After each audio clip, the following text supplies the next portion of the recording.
Gawa, 19 na kabanata. Habang nasa Korinto si Apolos, tinahak naman ni Pablo ang iba't ibang dako ng lalawigan hanggang sa siya'y makarating sa Efeso.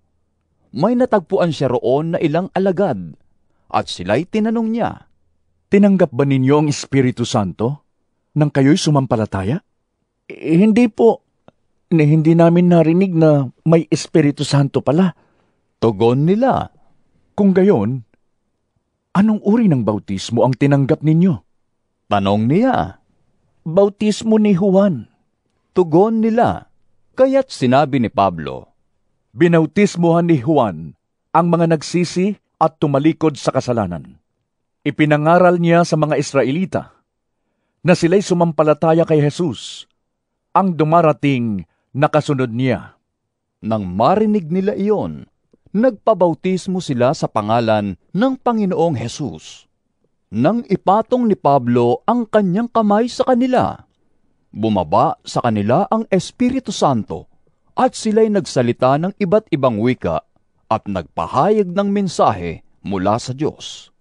Humigit kumulang sa 12 lalaki ang nagpabautismo. Sa loob ng 3 buwan, si Pablo'y pumapasok sa sinagoga at buong tapang na nagpapaliwanag sa mga naroon at hinihikayat sila tungkol sa kaharian ng Diyos.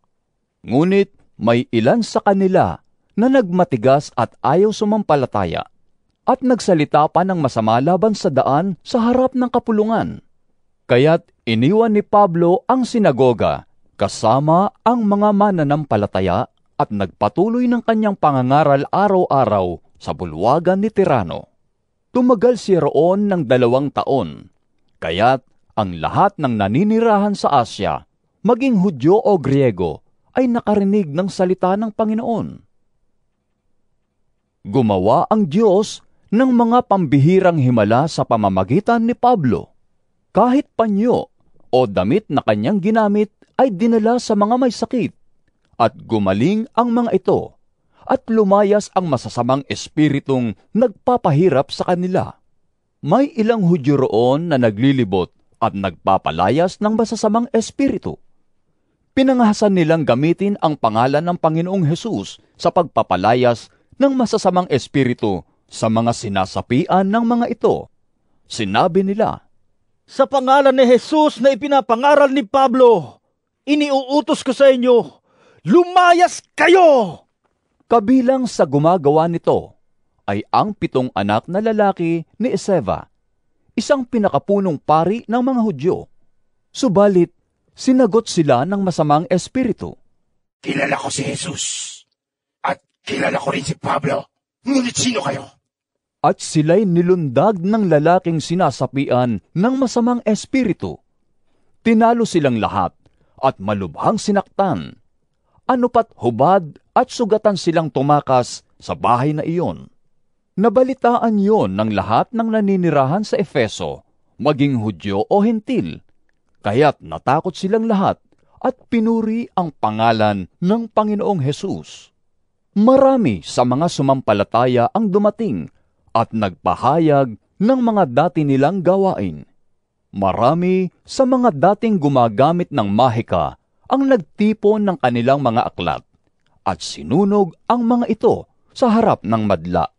Sa kabuuan, ang halaga ng mga ito ay umabot sa 50,000 salaping pilak. Sa ganitong makapangyarihang paraan ay lumaganap at nagtagumpay ang salita ng Panginoon. Pagkatapos ng mga pangyayaring ito, sa patnubay ng Espiritu ay nagpasya si Pablo na maglakbay sa Macedonia at Akaya, papuntang Jerusalem. Kailangan ko ring pumunta sa Roma, pagkagaling sa Jerusalem.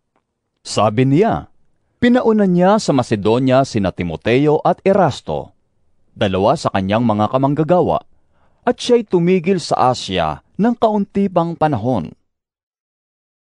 Nang panahong iyon, ay nagkaroon ng isang malaking kaguluhan dahil sa daan ng Panginoon. May isang panday pilak na nagngangalang Demetrio na gumagawa ng maliliit na templong pilak ng kanilang diyosang si Artemis. at ito'y pinagkakakitaan ng malaki. Tinipon niya ang kanyang mga manggagawa at ang iba pang mga taong ganito rin ang hanap buhay. Sinabi niya, Mga kasama, alam ninyong sa gawaing ito nagmumulang ating masaganang pamumuhay. Nakikita ninyo at naririnig kung ano ang ginagawa ng Pablong iyan. Sinasabi niya ang mga Diyos na ginawa ng kamay ng tao ay hindi raw Diyos.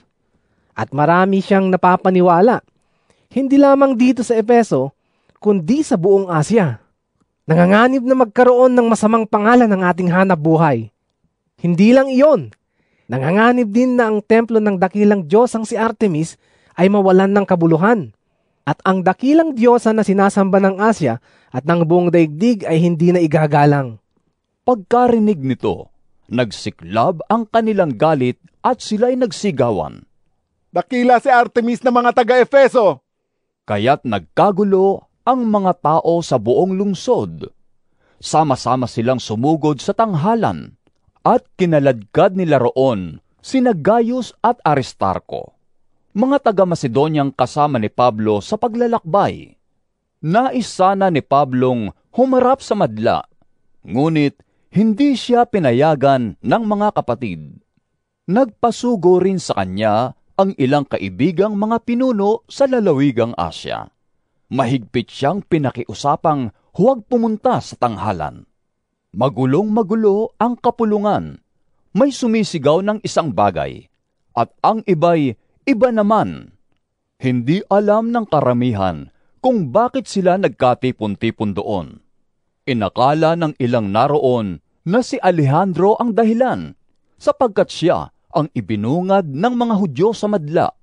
Sumenya si Alejandro sa mga tao na tumahimik upang siya'y makapagpaliwanag.